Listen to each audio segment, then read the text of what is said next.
Kaip sekėsi atvažiuoti šiandien į Univerą? Ai, pala, tavo paskaitų nebuvo. Jo, man nebuvo paskaitų, tai parašėm dėstytojai, kad galėtume nuotoliu padaryti, tai padarėm nuotoliu, turėjom darbą atsiskaityti, ten, kurie buvo klasiai auditorijai ir atsiskaitė, o tie, kurie nuotoliu, maždaug neatsiskaitė kitą pamoką. Tai man nereikėjo atsiskaityti, tai viskas gerai. Ja, aš tai ilgai važiavau į Univerą.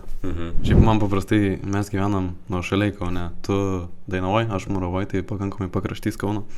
Bet man įprastai 10-12 minučių važiuoti, o šiandien šiaip per spūstis 15 kokią maks minučių atvažiuoti į Univerą ryte, o šiandien 25 kokias važiavau. Nu Tai- jo, tas plikledis juodasis ledas vadinamas buvo šiandien. Jo, rašė į chatą, nes šiaip auditorijoje paskaitų metu, tai seminaro metu tuščia buvo, praktiškai nedaug labai atėjo studentų.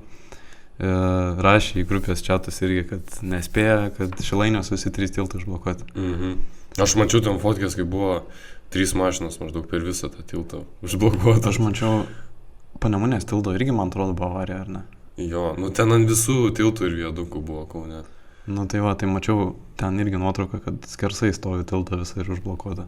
Nu ir taip, ką žinau, man pačiam baisokai važiuoti, bet tą patį mama sakė, kad tipo nevažiuok niekur, bet nu, aš čia, tai nuvažiavau, tai biški, aišku, nuvažiavau nuo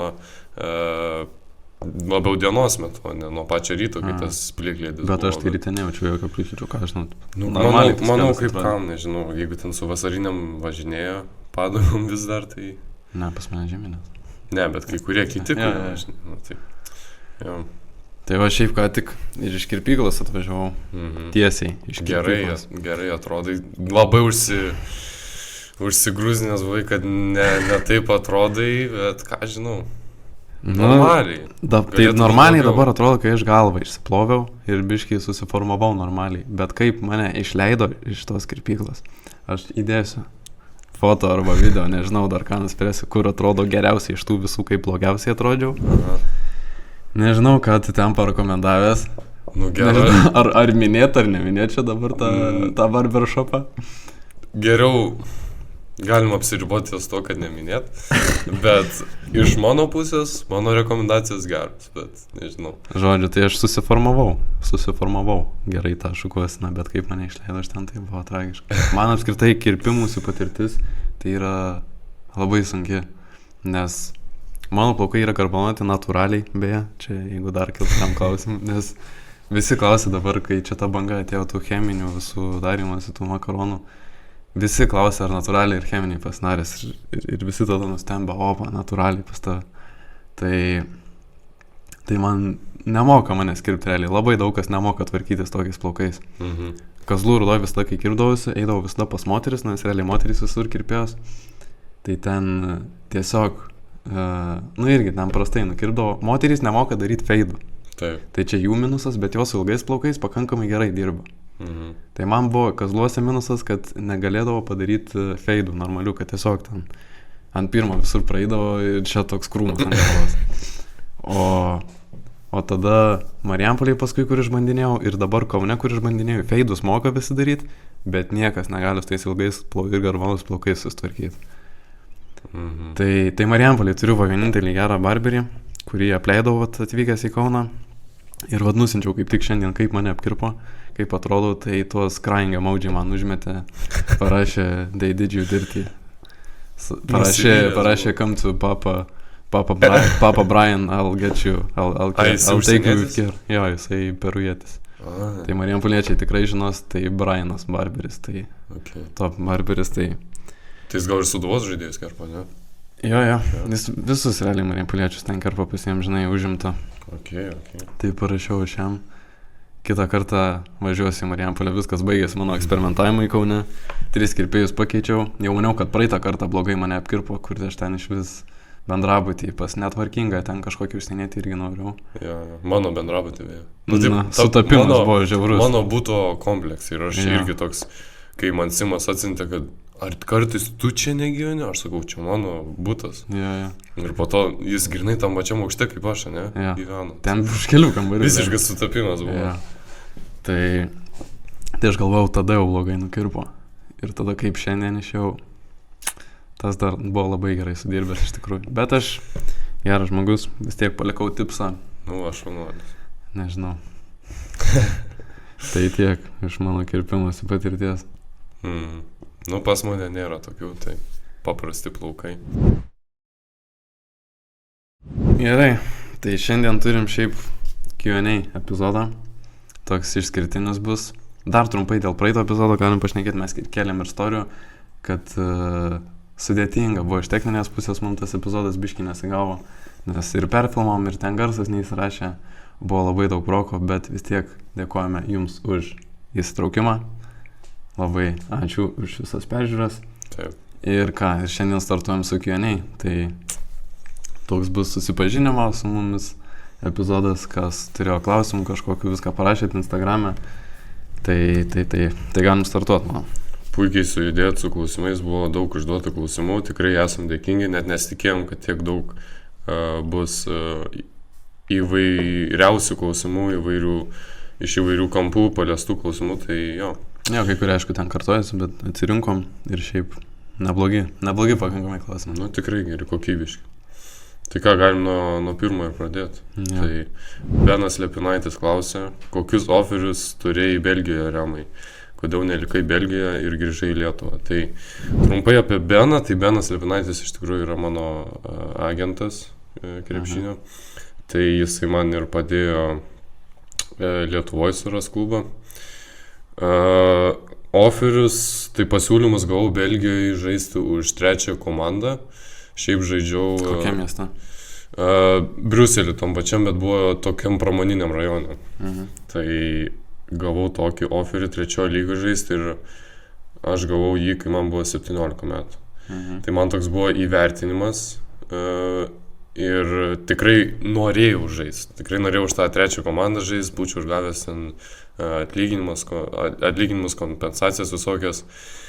Bet esmė buvo tiesiog atstumas. Aš neturėjau tuo metu mašinos, turėjau dviratį, su dviračiu neprivažinėsi 30 km nuo namų ir... Tai kitam mieste, tu ne Briuselį gyvenai? Ne, aš Briuselį gyvenau, bet aš Briuselio kaip ir pakrašty gyvenau, o tas klubas buvo Briuselį ten pramoniniam rajone viršui. Maždaug. Tai aš tikrai norėjau ten. Aukštas lygis buvo, komandos nariai geri, treneris irgi geras, treneris ten Belgijos jaunimo treneris buvo ir vis dar yra. Tai aš tikrai norėjau, bet 12 klasę turėjau užsibaigti, jeigu aš ten būčiau tas treniruotės važiavęs, tai būtų labai sunku man viską susidėliot, kad geri pažymiai būtų, kad krūvį atlaikyčiau, tai labai sudėtingai. O kodėl Belgijoje nelikau, tai tiesiog grįžau į Lietuvą, nes norėjau studijuoti kažką su sportu ir vienintelis variantas buvo ir Lietuva. Tai... O tu nenorėjai Belgijoje, tu grįžai į Belgiją kartu su šeima, jo? Jo. Ai, nu tai čia irgi buvo priežastis, nu, kodėl nenorėjai likti Belgijoje? Jo, buvo taip pat priežastis dėl šeimos, bet irgi labai norėjau ir studijuoti su sportu kažką. Bet pačioj Belgijoje tu pagalėjai kažką? Belgijoje nebuvo tokių studijų kaip Lietuvoje, tai mane labai traukė Lietuva ir lietuviška aplinka, žmonės savi, šeima būtų arti. Tai todėl ir grįžau į Lietuvą. Tai... Tvarka. Tai jo.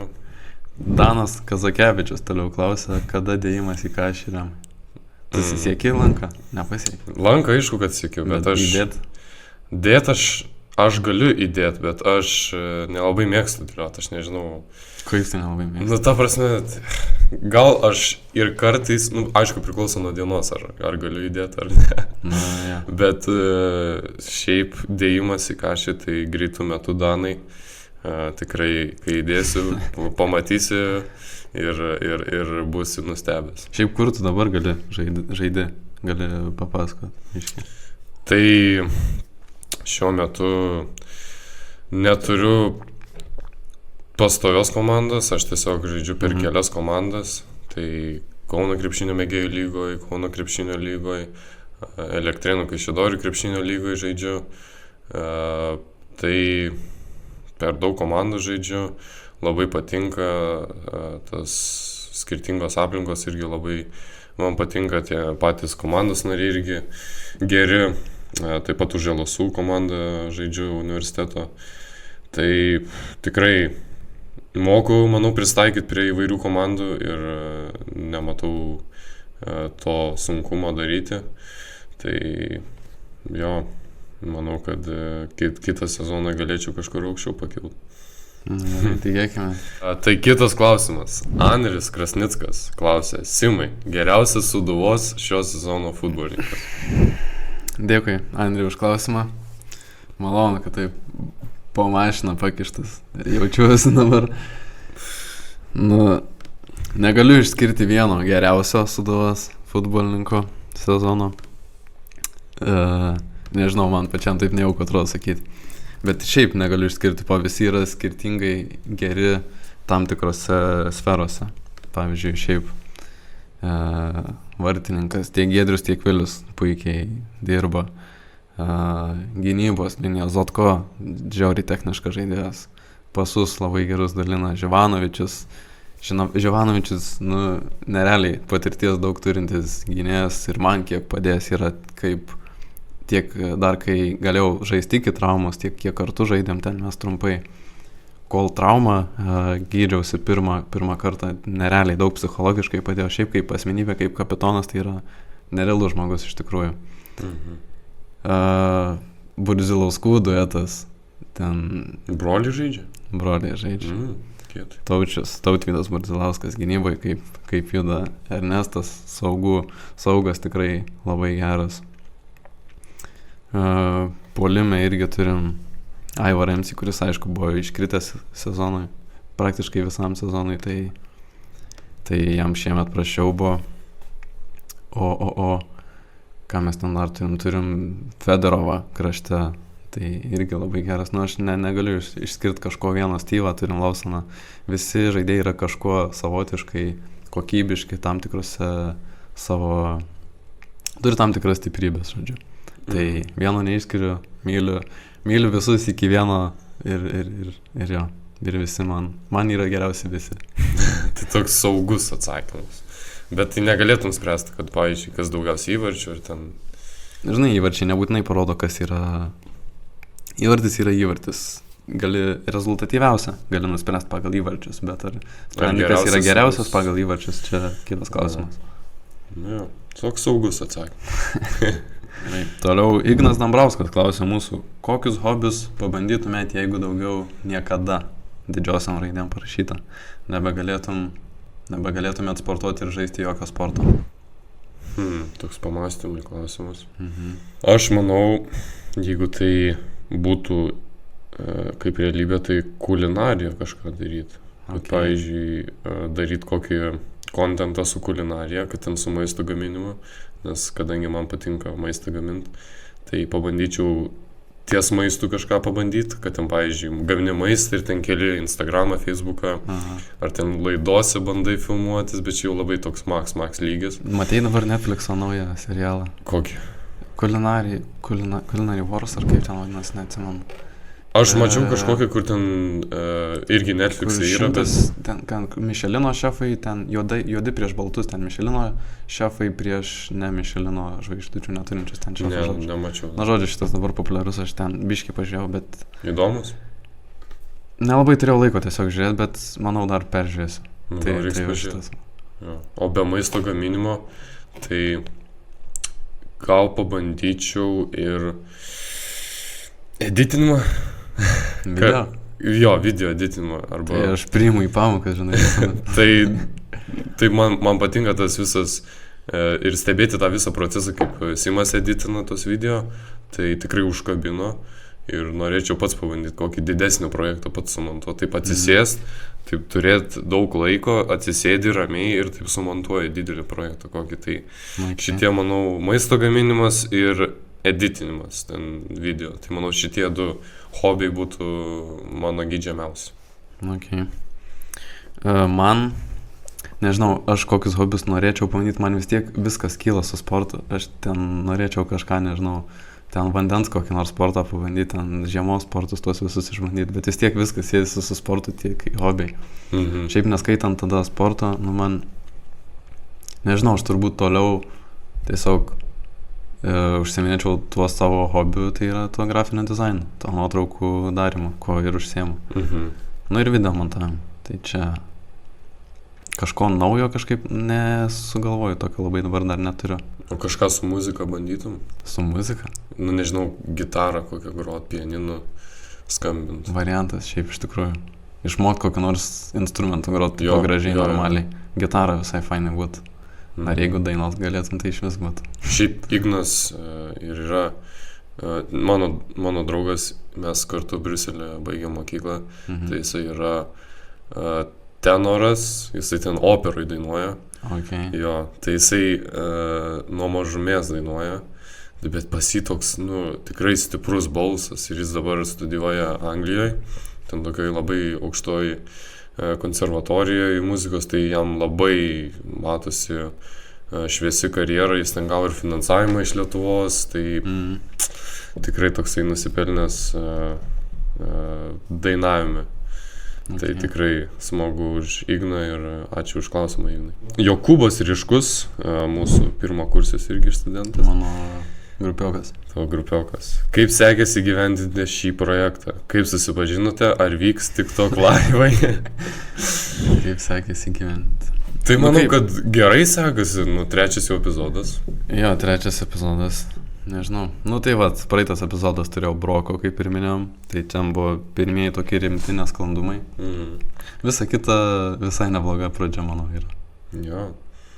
Mes ir palaikymo gavom iš savo pažįstamų ir iš šeimos aplinkos. Ir svarbiausia, kas kritiką pasakė, tai tiem visiems labai ačiū. Jo, kritika irgi labai svarbu, tai manau, kad įgyvendinsim toliau šį projektą, nenustosime. Svarbiausia, kad noras nedingtų, tai manau, kad jis nedings. Kaip susipažinome? Aš tai žinau, galiu papasakoti, kaip susipažinome. Tai gali, aišku. Buvo studentų atstovybės, mes kaip tik užsiregistravom abudu į studentų atstovybę. Ir buvo gimtadienis studentų atstovybės, 25.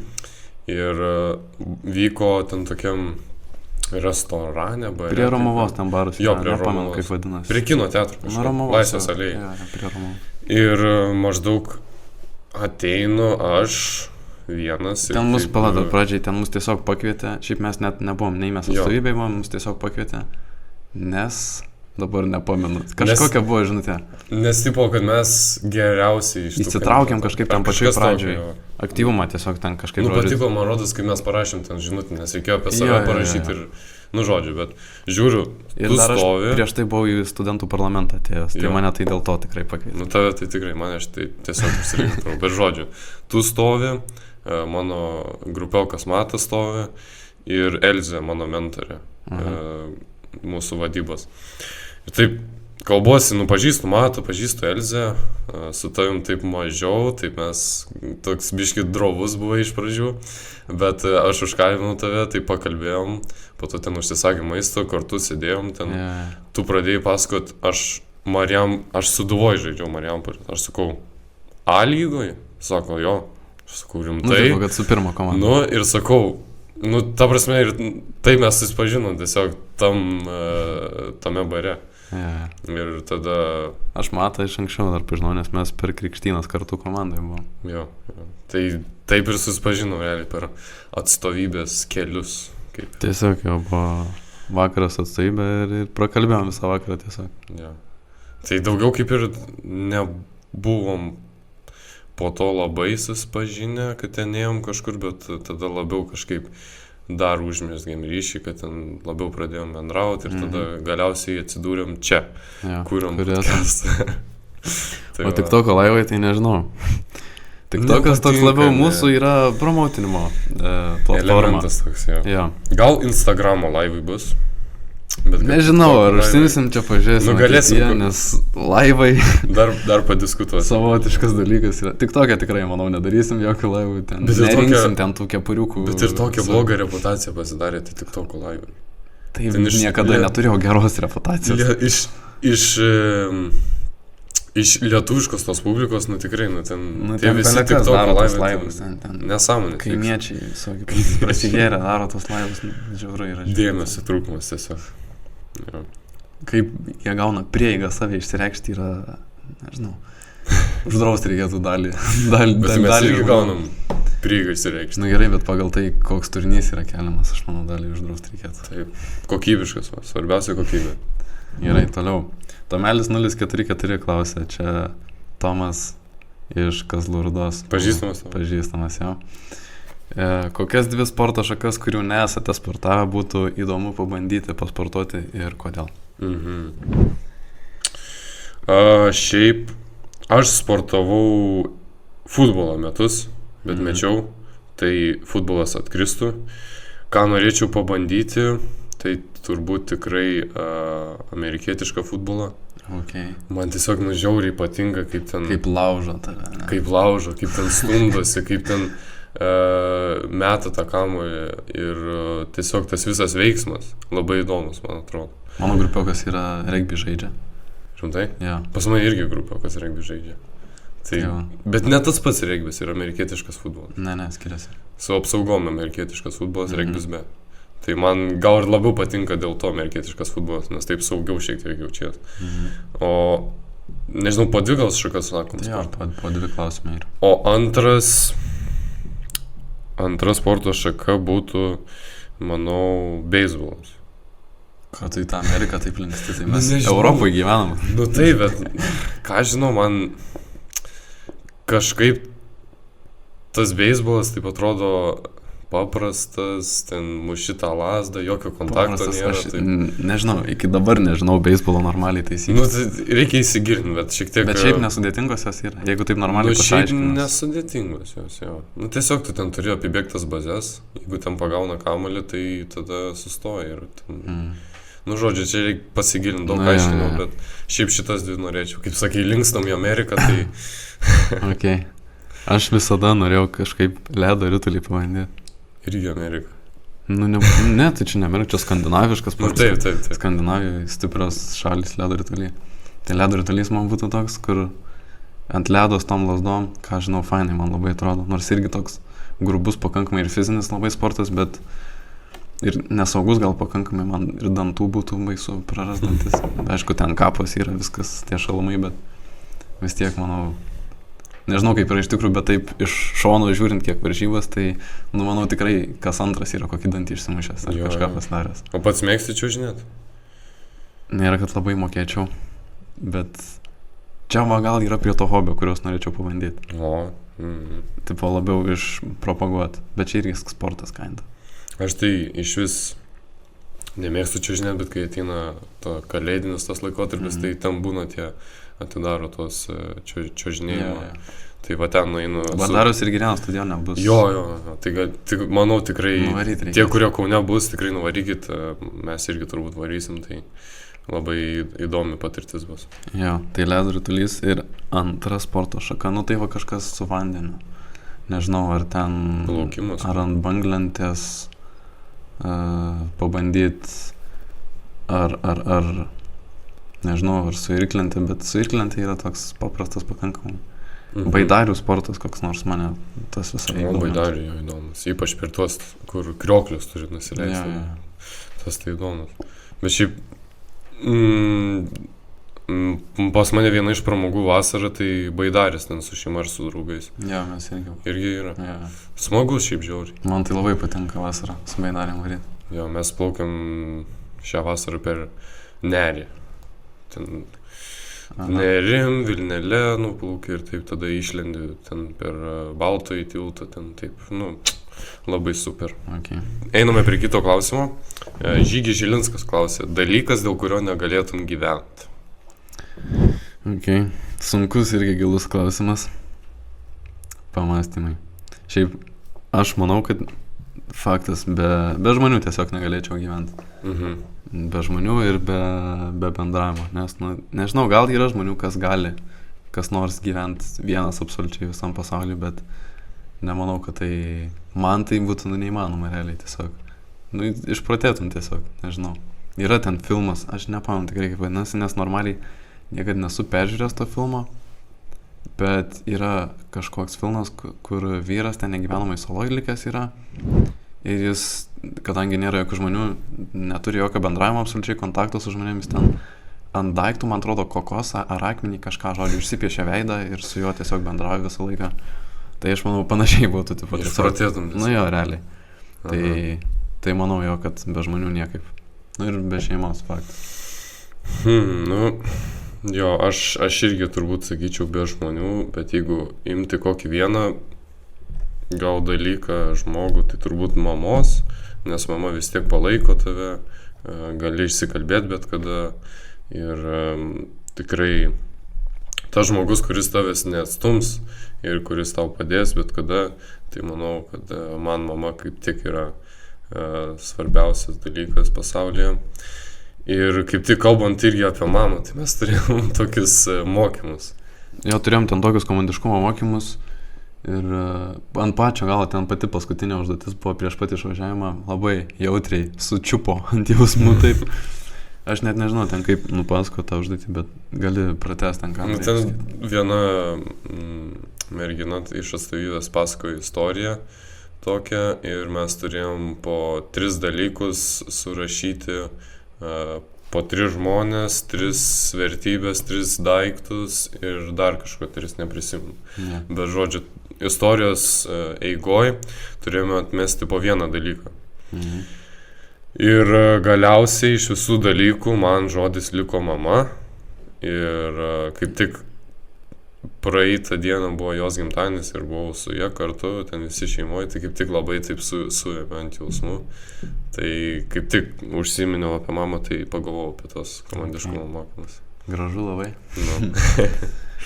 Toliau turim klausimą. Eimantas Aukštikalnis klausia. Atsiprašau, jeigu blogai kirčiuoju pavardės. Gerai. Kokį įdomiausią ar naudingiausią dalyką jau išmokot šiemet Lietuvos sporto universitete? Turbūt, kad naudingiausia iš visų, kad netidinėt darbų. Lemba, tą patį norėjau sakyti iš tikrųjų. Nes visiškai, ta prasme, atidedi darbą paskutiniai dienai, galvoju, o čia turim 2 savaitės. Po to atsiranda kiti darbai. Kaip mokyklai nebeveikia šitą. Kai darai paskutinę dieną, tada supranti, kodėl buvo duotos 2 savaitės daryti tą darbą. Ir tada pamatai, kad paskutinę naktį darai tą darbą, neišsimiegi, turi pristatyti, žodžiu. Tai manau, kad ta prokrastinacija ir atsisakymas jos yra naudingiausias dalykas, ką reikia išmokti. Kol kas to neišmokom, bet einam link mokinimosi. Aš jau į tą pusę. į tą pusę. Aišku, būna ten situacijų, kur ne nuo manęs priklauso, ten, pavyzdžiui, būna kokių nors ten grupinių darbų, kur ten tiesiog su grupe paskutinę minutę darai. Nes prioritizuoji kažkokius kitus darbus ir tada gaunas, kad tas grupinis darbas ten nukrenta kažkur ir darai vis tiek paskutinę minutę. Manau, šito vis tiek per visus metus ten neišvengsi. Bet jo, kad pasidaryti viską kuo anksčiau, tai čia faktas. Tikrai labai būtina yra. Labai reikia taip. Ir kenkia ir tau pačiam sveikatai, jeigu tu neišsimiegi. Tai pavyzdžiui. Matosi irgi. O, tu neišsimiegojęs, va. Jo, ateini su juodom akim, pavyzdžiui, aš vakar tai buvau su visiškai juodom akim išvarvėjęs ir visą dieną vos išgyvenau realiai. Ir frazė, kurią dažniausiai girdi, tai kiek miegojai vakar. Taip, Gintarė Višniauskaitė. Kodėl LSU? Atsakėm iš tai jau per pirmą epizodą. Bet galim pakartoti. Jo, kalbėjom. Tai trumpai, aš ten žaidžiau futbolą, ten biškį žaidžiau futbolą. Žaidžiau futbolą, baigęs mokyklą norėjau pasiimti gap yearą, kad per jį mokyčiausi biologiją, nes neturėjau biologijos egzamino, kad išsilaikyčiau biologiją ir įstočiau į kinesterapiją. Ir per tą laiką, kol mokiausi biologiją, reabilituojuosi ir tada grįžtu ir į futbolą, tuo pačiu, žodžiu, viskas, kad taip sukristų, bet nusprendžiau, kadangi jau 2 metus ta reabilitacija eina, tai jau ir psichologiškai labai sunku, tai kažkaip nusprendžiau, kad geriau įstosiu ir kažkaip galbūt bus naudingiau, kad ir kitoj specializacijoje, bet kažkaip naudingiau tiesiog išnaudosiu tuos metus, negu tiesiog mokantis tai kinesterapijai, biologijai ruošintis. Tai dėl to ir pasirinkau tai LSU, o tos treniravimo sistemos, tai tiesiog, kad man patraukliausia tiesiog atrodė ta studijų programa. Rinkausi tarp vadybos ir treniravimo sistemų, bet pasiėmiau sistemas. Galėtume būti grupė.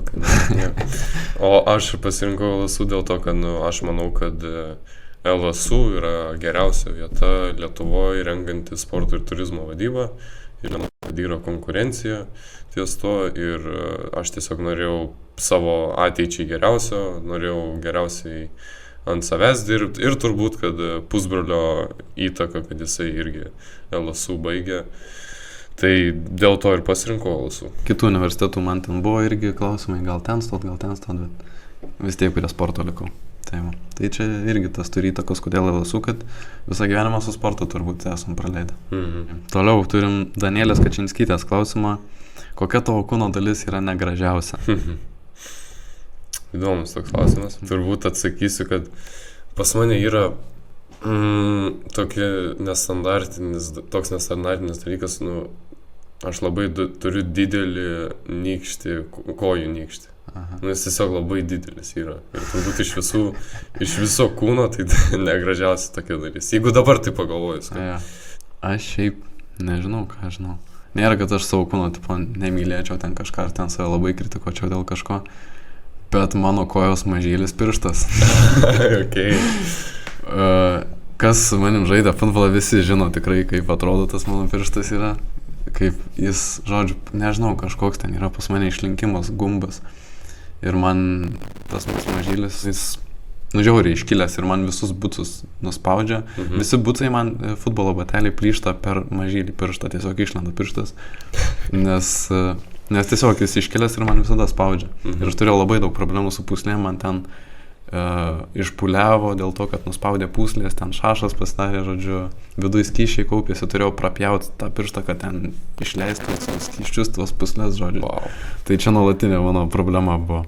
Okay. Tai čia turbūt negražiausiai. Man panašiai irgi buvo, kad turėjau daryti irgi tokią operaciją. Man buvo įaugęs nagas, bet taip labai stipriai įaugęs. Ir turėjo ten man iš vis ten per pusę nupjauti.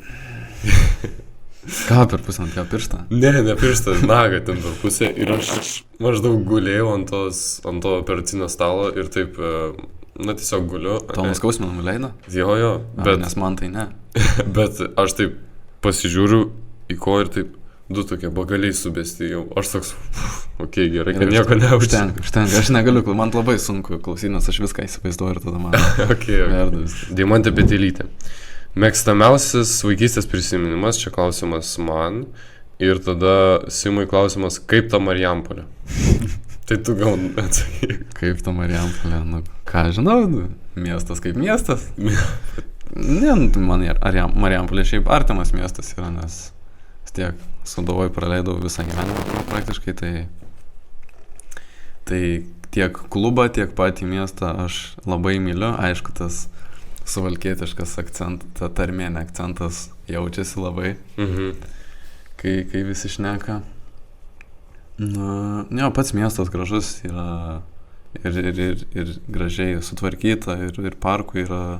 Tai pats miestas ir miesto žmonės, tai man tikrai patinka, daug ką pažįstu, daug pažįstamų turiu ir daug praleidęs ten laiko esu. Tai Marijampolė man artimas miestas. Okay. Mano atsakymas būtų, tai turbūt vienas vaikystės prisiminimas buvo tada, kai aš Estijoje gyvenau ir mes su mokykla važiavom į šiaurę Estijos kažkur ir ten buvo labai daug prisnigta ir mes ten su elniais važiavom susitikti ir tada kalėdų senelis buvo. Okay. Tai taip žiauriai faina buvo. Jo, tai iš Laplandijos ar iš Talino? Aš nežinau. Tartu atvaręs. Iš Tartu atvaręs. Bet jis tikrą barzdą turėjo, aš prisimenu, aš jam patraukiau už barzdos. Paklausė, ar galiu patraukti ir mes ten turėjom, prisimenu, kažkokį eilėraštį pasakyti, aš ten lietuvišką kažkokį eilėraštį pasakiau. Ir sako, kokia nuostabi galva, iš kur tu būsi? Tai lietuviškas buvo? Ne, jis ten angliškai kalbėjo. Sako, kokia nuostabi kalba, iš kur tu būsi? Sakau, iš Lietuvos. Ten saldainių daug, tai manau šitas prisiminimas labiausiai patinka. Okay. Kotryna Baltrėnaitė, turbūt. Sesė. Klausia, ar nesigailite pasirinkę savo dabartinės studijas? Visiškai nesigailiu. Kai tik buvo ir klausimas užduotas vakar per tokį susirinkimą, tai... Nesigailiu, rekomenduočiau ir manau, kad daug pasisemsiu iš šitų studijų.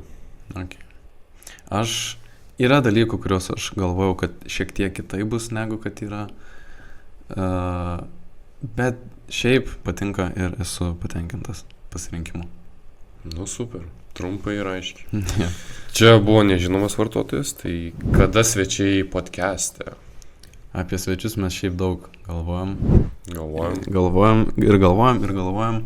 Bet aš manau, mes taip esam nusprendę, kad pradžiai mes patys turim įsivažiuoti į visą tą podcast'o ritmą, patys pajusti ir vienas kito bendravimą, kaip mums kuo natūraliau visą tai daryti ir kad tai kuo geriau išeitų mums patiems, kad kuo jaukiau jaustumėmės, kad tie epizodai būtų įdomesni ir tai, manau, pradžiai turim šitą visą ritmą pajausti patys. Ir vėliau jau galėsim galvoti apie svečius. Aišku, variantų įdomių tiek iš pačio universiteto yra daugybė įdomių žmonių, kurie galėtų įvairiom temam labai gerai pakalbėti. Ir iš mūsų pačių ir pažįstamų ir aplinkos yra daugybė žmonių, ką galėtume pasikviesti, bet mes taip galvojam, kad mes dar pradžiai skirsime laiko įsivažiavimui. Jo. Sofija klausė, kuo skiriasi universiteto ir mokyklos gyvenimas. Ir kodėl pasirinko čia studijas, tai atsakėme. Tai kuo skiriasi tavo mokykla? Tai manau, kad didžiausias skirtumas tai laisvumas. Kad ir laisvumas, ir skirtinga prasme laisvumas ir užimtumas. Taip. Nes tu gali pats pasirinkti, kada tu nori būti laisvas, kada kai kurias paskaitas gali paaukoti. Tai manau, kad tas didžiausias skirtumas ir dar skiriasi gal, kad didesnis savarankiškumas, kad tau užduoda tų darbų ir tu turi pats planuotis laiką. O mokyklai tave kaip maitina ir tau telieka tik sukramtyti, o čia turi pats pasimaitinti save ir pats sukramtyti. Ja, bet man tokia sistema daug labiau patinka. Ugdo savarankiškumą, man tas patinka, tai tiesiog paruošia gyvenimui. Taip, toliau. Arnas Čireška klausė, Remo grupiokas, kolega. Ar nelis? Kas pirmiau atsirado, višta ir kiaušinis? Pasakom vienu metu atsakymą. Palauk. Kas pirmiau atsirado? Višta ir kiaušinis. Ką vienu metu čia atsakyti? Vienu metu pasakom atsakymą. 3, 2, 1 ir pasakom. Na, davai. 3, 2, 1, višta. Čia lempinis klausimas. Gerai, geras klausimas, man tai patinka, toksai irgi filosofinis. Nežinau, atsirasti... Taip, kiaušinis iš kažkur atsirado, bet iš kur atsirado višta? Iš kiaušinio. Višta. Tu tiki Dievu? Labiau tikiu, negu labiau netikiu. Taip sakysiu. Okay. Aš, pavyzdžiui, tikiu, bet ne tai, kad visiškai religiškai, bet tikiu Dievu. Tai manau, kad Dievas sukūrė vištą. Gali būti, kad višta iš kažko evoliucionavo jau. Jis vis tiek norėtų, gerai, jeigu evoliucijos teorija įman, tai taip, višta iš kažko ten taip atėjo ir tada padėjo tą kiaušinį. Bet aš manau, kad tiesiog gyvybė yra svarbiau Dievui ir jis suteikė gyvybę vištai. Ir tada Marijos radijos. Iš to višta tiesiog galiausiai padėjo tą kiaušinį. Taip prasidėjo visas ciklas, kad mes turime parduotuvėse kiaušinius. Valgome kiaušinis, kiaušinienę valgome, verdame, darome. Supratau. O kodėl tu manai kiaušinis? Nežinau, aš nieko nemanau apie šitą klausimą. Nežinau, čia sunku atsakyti, nes nėra tikslaus atsakymo. Simas Lau. Dėl ko Simas sugalvojo žaisti futbolą? Čia Simas Laukaitis, man atrodo, klausė. Gali būti. Dėl ko sugalvojo žaisti futbolą? Aš iš vis nesugalvoju, mane tiesiog tėvai nuvedė žaisti futbolą, nes man atrodo, tiesiog jie pasakojo, kad kažko reikėjo užimti mane, tipo kažkokį brelį leisti ir nieko nebuvo tuo metu, norėjau krepšinį leisti, bet krepšinio nebuvo, kas lurdo, iš vis nieko nebuvo, tik futbolas. Tai pas vyresnius aš pradėjau žaisti su 4 metais vyresniais, aš ten iš vis atėjau 6 metų, jau su 10 mečiai žaisti, tai jau didelis skirtumas. Paskui perėjau pas truputį jaunesnius, pas 2-3, tuos 2-3 gimimo žaisti. Tada vėl pas vyresnius pradėjau žaisti, žodžiu, tai taip mečiausi, bet taip ir pradėjau žaisti. Ir paskui peraugo į kažką daugiau. Aivars Emsis klausė, kaip tu? Čia tavo Marijampolės buvęs komandas? Vis dabar dar žaidžia su nuvai. Latvijos visą, ne? Jo. Latvijos šuvalodų man patik. Aš biški Latvijų žinau. Ką čia? Man patinka latvių kalba. Okay. Man patik Meitenės Aivars. Tu žinai, kas ir Meitenės.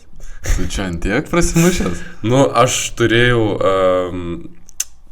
tokių latvių draugų Belgijoje. Aha. Ir jie, kadangi ten latviškai kalbėjo, aš klausiu, ką tas žodis reiškia. Ir aš iš to šiek tiek supratau tą latvių kalbą, nes vis tiek panašumų turi su lietuviu. Tai, jo, taip ir šiek tiek pramokau, bet vis tiek atsakykim klausimą, kaip tu? Aš neblogai, Aivarai, nes būtinai mes jau tarėmės, kai aš buvau po šito varžybų su Hegelmanu, kur praeitam epizodą pasakau, kad nuvaryt turim dar susitikti, pavalgyti kažkur, tai Aivars, I'll meet you and we'll talk and we'll eat and just have a good time. Kietai, gerai. Ne, aš latviškai nemoku, tai aš Nemokė? pasakiau. Ne. Jis man biškiai pasakojo frazių, viena, kur man yra įstrigus, mes mane į namus, man atrodo, parvežė ir pravažiavom kultūros centrą. Ir mes važiuojam ir jisai klausia, kas ten per pastatas. Ir tipo, aš angliškai nežinau, pamiršau, tiesiog užkrito kaip vadinasi. Sakau, I don't know how to name it. Ir sakau lietuviškai. In Lithuanian it's kultūros centras. Kultūros centras. tai šitą atsimenu, kad tai ta pati frazė tiesiog. Viską Latvijai ten nukerta nuo galo, kad mes turim jas. Jo, bet šiaip pakankamai skirtinga kalba. Aš kai paklausau, kaip jis ten šneka telefonu kažkada kalbėjo, tai šiaip skiriasi. Jo. Bet yra žodžiu, kultūros centras. Kultūros centras, jo. Bet žinai, kad su ta latvių kalba, tai vis tiek latviai, lietuviai kaimynai mes, ne? Bet vis tiek, kad susišnekėt, naudojam anglų kalbą. Taip šiek tiek keista, nežinau. Na ir biškiai rusų. Man vis tiek keista, kad ten, pavyzdžiui, esam kaimynai. Tu galvoji, kad galėtume išmokti viens kito kalbos? Jo, kietai būtų, ne? Būtų gražu. Lenkiškai norėtum, pavyzdžiui, šnekėti. Lenkiškai? Labai sudėtinga lenkiškai. Jeigu moki rusų pagrindų šiek tiek, tai labai gali surasti. Aš rusų pakankamai neblogai kalbu. Tai va, tai galėtum šiek tiek atitikmenų surasti rusų lenkų ir pramokti šiek tiek. Aš norėčiau labai daug kalbų išmokti, bet aš nesu poliglotas. Gerai. Egidijus Pupius. Kokios kanalo perspektyvos? Apie kurias sritis pagrindė darysit video? Egidijus Pupius yra metais už mane vyresnis buvęs mano gimnazistas irgi. Jis dabar Vilniuje, man atrodo, studijuoja biologiją. Okay. Tai kokios mūsų kanalo perspektyvos yra? Apie ką darysim video, tai jau minėjom irgi. Apie viską realiai. Apie savo patirtis gyvenimo, apie sportą. Sportas visada jis šalia. Aktualijas visus. Jo, apie aktualijas savaičių, to mėnesio savaitės svarbiausius įvykius. Nors aptarsim jo sporto prognozes. Taip. O kokios kanalo perspektyvos, tai mes tiesiog, kaip sakėm, norim išsibandyti save. Iš mano pusės, tai kaip aš norėčiau patobulėti su šito kanalu, tai kad kaip išmokti editint ir kaip išmokti... Promoutint viską, ne? Jo, promoutint, ten valdyti YouTube'ą, ten, visi šitie dalykai ir tai, manau, labai būtų pravartu ateityje. Tai čia manau, kad mes būtų su tokiu projektu galėtume daug pasiekti ateityje. Nemažas perspektyvos, daug tikimės iš tikrųjų ir daug dedame ir finansiškai investuojame ir dedame ir labai daug savo sveikatos dėl jūsų žiūrovų brangiųjų. Tai jo, manau, tokios perspektyvos būtų. Aukštos. Bus kada nors gerai. Ir dabar yra gerai. Bus dar geriau. Taip. Tai čia visi ir klausimai ir buvo. Jo, čia buvo pagrindiniai, kuriuos atsirinkom, kurie geriausi ir kur išsiplėtė. Proto ribose buvo. Kur pabrėžiau proto ribose, tai čia proto ribose klausimai. Gerai, tai toks buvo mūsų šiandienos Q&A epizodas. Specialus epizodas. Tikiuosi patiko, tikiuosi perklausėt didžiąją dalį bent jau.